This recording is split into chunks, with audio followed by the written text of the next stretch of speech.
Normally, driving this way in America would be a very bad idea. What do you think this is? Japan? Driving on the left side of the road? Well, actually, it's a good thing he's driving on the left side of the road, because if you're on the right, he'd be in trouble right now. Why are we getting a little bit of Australia or India? A little bit of London.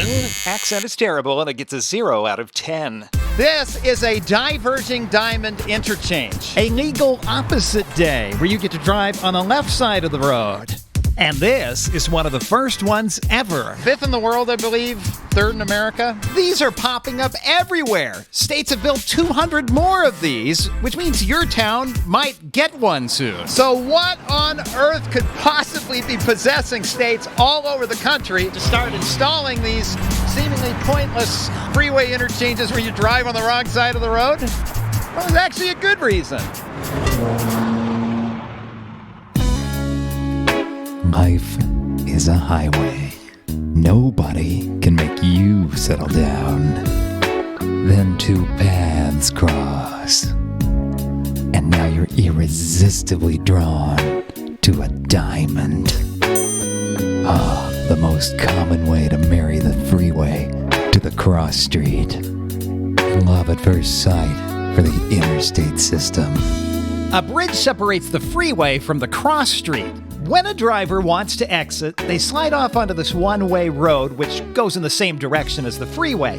And where it reaches the cross street, they can turn left or right. And it's almost a mirror image for people re-entering the freeway. Take those two legs and rotate them around to the other side, and you end up with the rhombus shape that we call a diamond because it looks like a diamond. And what a honeymoon! Diamonds are relatively cheap to build, the bridges are relatively simple, and they don't need a lot of land, like a clover leaf. But honeymoons don't last. Life gets busier, and you start to grow apart. Oh, this isn't good. I'm stuck out in the intersection. When these two roads got together, I didn't know about the two traffic signals that were going to be next to each other. Sorry, baby. That's a deal breaker. Come on. You plus me equals frowny emoji. This marriage of convenience is becoming one of inconvenience. Go, go, go, go, go, go, go. Come on. And I'm over the line. Yay. Maybe we can fix this if we're willing to go get some professional help. I did invent it, quote unquote. Gil Chlewicki had an idea. Maybe you could save a failing diamond by twisting it like a pretzel. He wrote up his idea in a grad school paper, and then he hopped on an airplane. I flew out to Europe, and the last day of my trip, I went through what was my concept in Versailles, France. And as you might imagine surreal shock would cause, his jaw hit the floor. I kind of exactly like that. My sister was on the bus too, like, what's going on? Like, what's the matter, guy? Like, I'll tell you in a second, hold on. Just imagine how conflicting that must feel, because on the one hand, the thing you just invented already exists, so it's not an invention anymore. Apparently that was in there for about 15, 20 years at a time. But on the other hand, it actually got built, so it must be a good idea, right? More importantly, it's a cheaper idea to fix a diamond interchange's inherent flaw. So diamond interchanges work great when there are not many left turn movements. Drivers exiting the freeway and making a left-hand turn don't get very far. They have to stop for traffic coming from the other direction, also making their left turn. They trap each other on the bridge. The opposite problem happens when you try to give people a green arrow to get onto the freeway. You block access to the bridge for everybody. The problem is when you're trying to synchronize the signal on one side of the ramp versus the signal on the other side of the bridge. You can't have a green and then a green with a green arrow on both sides at the same exact time. When you try to prevent people from getting stuck, you end up only being able to help one side at a time, and everybody else has to just sit there and wait. For example, this is Bob. He's driving the big blue big rig, and it's full of precious, precious creamed corn, ready to be put into cans. So getting him to the factory is priority number one, and we'll hold all the red lights we need to get him there. Yep, all 5 red lights, which makes Bob and his truck look kind of selfish. That synchronization of the signals becomes extremely difficult. What you wind up getting is a lot of what we call lost green, where the light is green, but you're not getting any production on the other side. But by the 1970s, Tampa, Florida engineers had fixed it. They made it so cars could turn left at the same time. They created a new type of freeway interchange that has a single traffic signal right in the middle. They called it an urban exchange at the time, but today we call it a single-point urban interchange, a SPUI. And it solves all of our problems. People exiting can go at the same time, people entering can go at the same time, people going straight can go at the same time. And one stoplight just keeps spinning around these three phases over and over again. SPUIs are really cool, but look how wide that left turn is. That's one of their flaws. They're like a big, flat soccer field. And like a 4-year-old kicking the ball toward the wrong goal, it's very easy to get lost. No curbs guiding you where you need to go. You have to follow dashed lines. And the other cars are passing you on the right, which is weird. The large left arc is great for semi-trucks, but you can take them really fast, which I find is totally exciting. Dangerous. A little too fast. You can't do that at a diamond. The corner's sharp, so you have to go fairly slowly, which is good if you want to slow traffic down, remind people they're not on the freeway anymore. In either case, those long, SPUI curves require really big bridges to accommodate them, which means building new bridges from the ground up. If the SPUI is going under, you usually need longer bridges. If they're going over, they need this really huge structure. The cost may sink the project, especially if the existing bridge is relatively new and in good shape. SPUIs do have their place. The big thing with a DDI compared to a SPUI is that you need a small deck for the bridge. You can even get by using the existing bridge from the old diamond. So let's look at how a DDI works. What if we take the two traffic signals and pull them back just a little bit? And with the extra space, we can use these lights to cross the traffic over to the other side. Now you have no oncoming traffic stopping you from making a left turn anytime you want. By doing that, we don't need a left turn phase anymore and get a lot more traffic onto the ramp. And similar magic happens the other way around. The cars making a left turn to exit the freeway pass by each other. They don't get trapped. If you think about the left turn as 4 wires that are all tangled together, the crisscross of the DDI untangles it.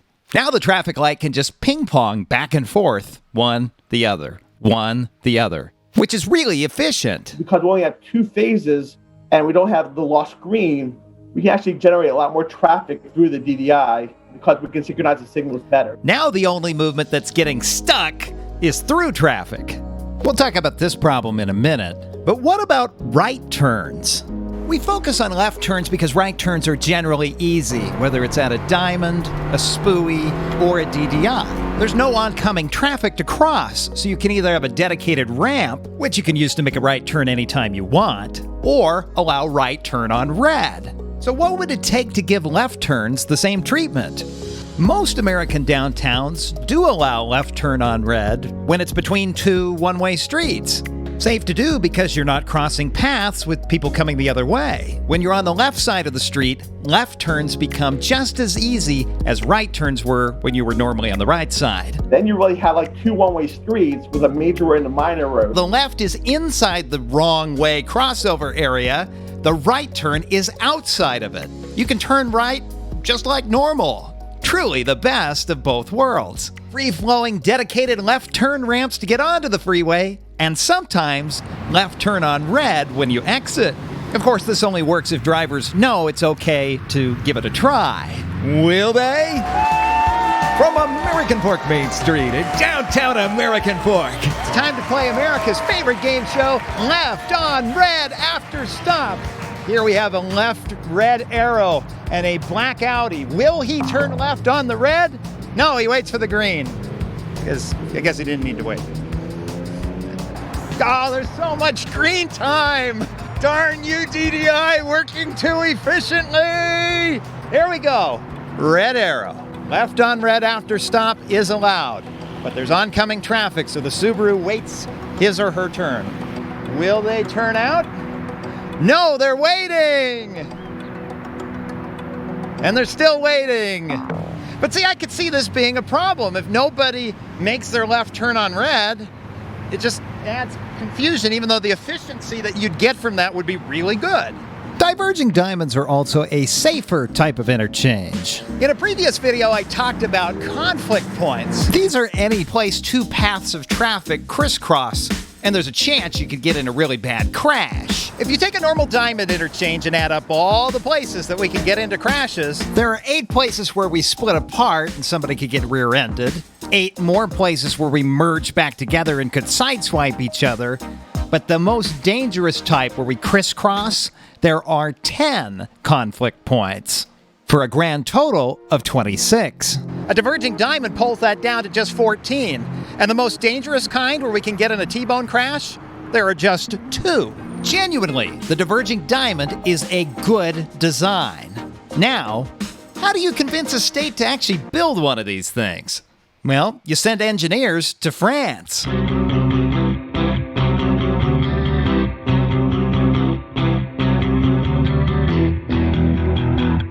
Federal highway went out there, and there were very few crashes at that location. That was one of the reasons why the DDI was able to be successful as early as it was, because in transportation, they're really reluctant to try something new. But Gil's idea quickly made friends. I admitted that I'm not the first person to invent this. The guy at Federal Highway, his name was Joe Barrett, recently retired, and he was already exploring new, creative, innovative ways to do geometric design. So he added this to his research, and he published his first paper in 2005 that confirmed my results, saying that, hey, Gil's not crazy, this actually works. So the Federal Highway Administration told states to give it a try. And I was promoting it locally in Maryland. I was able to get the DDI as an alternative at one of the interchange projects near the Baltimore airport. But they chickened out. So another state thought about trying it, up in Ohio. The director was scared to do it because there were other diamond interchanges with wrong-way traffic issues, and he didn't want to be the first one to build it, then have a wrong-way move down a ramp. States spend a lot of money trying to combat wrong-way drivers on freeways. So when a really clever highway designer comes in and says, hey, I have this great idea. People will drive on the wrong side of the road just for a little bit. I suppose I could see the boss's hesitation. Finally, it was the Show Me state that decided to show us if a DDI would work. In Springfield. So they designed it down there without anyone knowing. They did it all in-house, and they were able to be the first one to design and build. People liked it. Missouri liked it so much, Springfield opened a second one right away. And that's when I first learned about the third one. When Utah first proposed this interchange, I was horrified. Crossing over to the wrong side of the street, are you kidding me? If the driver's confused, then it's generally the engineer's fault. If you do the design right, it should not be confusing for any driver. That's because a well-designed road has a lot of nonverbal cues to tell you what to do. The curving into the crossover intersection is fairly smooth. If you think about what's possible behind the wheel on a green light, making a gentle curve onto the freeway or going straight across the crossover, well, that's where you're supposed to be. I encourage tangents through the crossover movement so that you're going straight, that your tires and your wheels aren't already turned to the wrong direction. They're pointed straight to begin with. But trying to make a kind of jagged right turn into oncoming traffic, well, that's hard. Those are things engineers look at in what they call the direct path test. I'm worried about whether someone could go directly from one side of the road, go straight into the wrong way movement. So I want to have enough geometry that kind of blocks that view or that path to go straight. Utah built tall walls on its first DDI to block the view of places that were no-no, that you weren't supposed to turn into. The idea is it would be stressful if you're about to cross over and you see cars coming the wrong way. Well, the wall blocks your view of that. I mean, originally that was being done not just to prevent wrong way movements, at least that we thought, but also for nighttime or headlight glare. Gil recommends against them. You're blocking the sight distance. But we found in the first DDI in Springfield, which had it in the design originally, they couldn't build the wall right away. And they found that it wasn't a problem at all. There was a project in Colorado where they did apply because Colorado is next door to Utah. They saw in Utah, they built it. And then they noticed right away there were some close calls for crashes. I mean, what would happen if the traffic signal lost power? You had to treat this as a four-way stop. It happens sometimes. Well, now you can't see around the corner if a car's coming.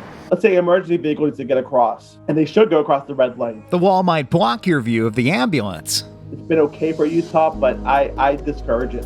The first diverging diamonds in America are now over a dozen years old, and so state departments of transportation are learning lessons. What's working, what's not. Utah put this report together. There's little lessons engineers learn along the way. The Utah report points out one problem they've had here is that the vertical curve, the kind of slope the bridge goes up and back down, it's a little too steep. Enough so that if an engineer's here at the cabinet trying to work on the signal timing, they can't see the other signal. There's also a temptation for engineers to really over-program the traffic signals. Make them stick to a rigid timer rather than just turning green when they're needed. There may be times a day where it's just sitting there running, wasting time, like right now.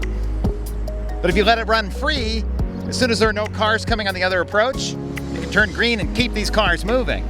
The report also recommends keeping the lanes marked normally. Yellow lines to the left, white to the right, and put in a lot of good arrows pointing which direction people should be going. It feels kind of uncomfortable driving on the left side of the road, but when you see so many arrows pointed in your direction, that's really reassuring. And the signal heads being located where I prefer most, when possible, to have them on the far side so that the driver goes underneath the light, like they do on most intersections, and that kind of guides them as well. You can put the stoplight on the close side, like this DDI in Nevada, but notice as you pull up to the line, the traffic signal kind of disappears. You have to crane your neck up to see it. Of course, engineers have a lot more flexibility when they're starting over from scratch, building a brand new bridge. When it's a retrofit of an old diamond, it kind of ties their hands, especially if the bridge is kind of narrow. Weaving is when you have traffic coming onto the roadway like this and it wants the right lane, and you're in the right lane, but you need the left lane, and your paths cross. The squishiness of an old bridge might mean there's not room to work with the weaving, so everybody jams up. We can lose all the efficiency if we're all busy trying to change lanes and we miss the green that we're supposed to be going through, right? But when the bridge is new or wide enough that you can add your own left-hand turn lane, that can help get some of the cars out of the way. You just need good road markings to show them where to go. Okay, so legally speaking, these cars are supposed to be turning far left lane into far left lane. But there's a problem. If people in the far left lane turn left into the far left lane, they end up in the auxiliary lane. That's the left turn lane to go back onto the freeway where they came from. And obviously that doesn't make sense. So good markings on the road make a good interchange. To Utah's credit, they haven't had to make many changes since it opened 10 years ago. And they made a few tweaks. They added more sensors, radar detectors to watch and make sure all the cars are getting out of those crossover areas during the green light. Hold it long enough because you don't want to have people stuck in there. They've also added more CCTV cameras so engineers at the Traffic Operations Center can be watching what's going on. But otherwise, the report says they've really needed to make very little changes at all. So where would you not put in a diverging diamond interchange? DDIs work really well when you're trying to benefit all the traffic that's trying to turn left and come across the bridge, cross back over, and get on their way. But when there's a lot of through traffic, these poor people who've been waiting at a very long red light because we had to hold a long green light to benefit the people who are turning left. So what do you do? Let's say you have a DDI near a city, and you have that like 70% of the traffic going into the city in the morning and 70% of traffic leaving the city in the afternoon. And it's really imbalanced so that one through movement becomes a major movement and the other movement really becomes a minor movement. Not a lot of through traffic and really imbalanced. That's when a DDI shines. Sometimes so brightly, it burns your eyes out. The DDI can be so efficient at moving traffic that it breaks the next intersection down the road. Look at this failing mess in St. George, Utah. A DDI conversion here. It didn't used to be this bad. Here's footage from 2 years ago when it was working. So what's happening here? That's not the DDI's fault. Look at that frontage road down the road. Remember, the DDI only has 2 traffic signal phases, so it can move a lot of cars really efficiently. But that frontage road down there has 4 signal phases. Half the time to move the same number of cars. And so it looks like the DDI is failing, but actually it's not its fault at all. DDIs and close frontage roads don't mix well. The 2 stoplights for the crossovers need a little room, so they're pushed outward, which suffocates the traffic signals at the frontage roads, because they need some room too. So in these situations, a SPUI might work better. With the single traffic signal in the middle, a SPUI is literally as far away as a traffic signal can get from the frontage road. DDIs actually work pretty well when they're in the right place. There's just one little topic I have yet to cover. What about the pedestrians and bicyclists? And since we're nearly at 20 minutes at this point, coming up in the next video, crossing the freeway on foot. Actually walk in the middle of the road. What do you do when the DDI starts to look really weird? Like it's not even a DDI anymore. If you're a hardcore bicyclist, you might not like all the extra mileage. When building a bridge just for pedestrians, might not be the right choice after all. I did not imagine it being 50 feet in the air. So I might be a fool. I keep getting these opportunities to put ads in my videos, and I keep turning them down because I don't want to work for Big Bill's Offshore VPN. I want to work for you. Thank you so much to the 190 and counting patrons who make these videos possible.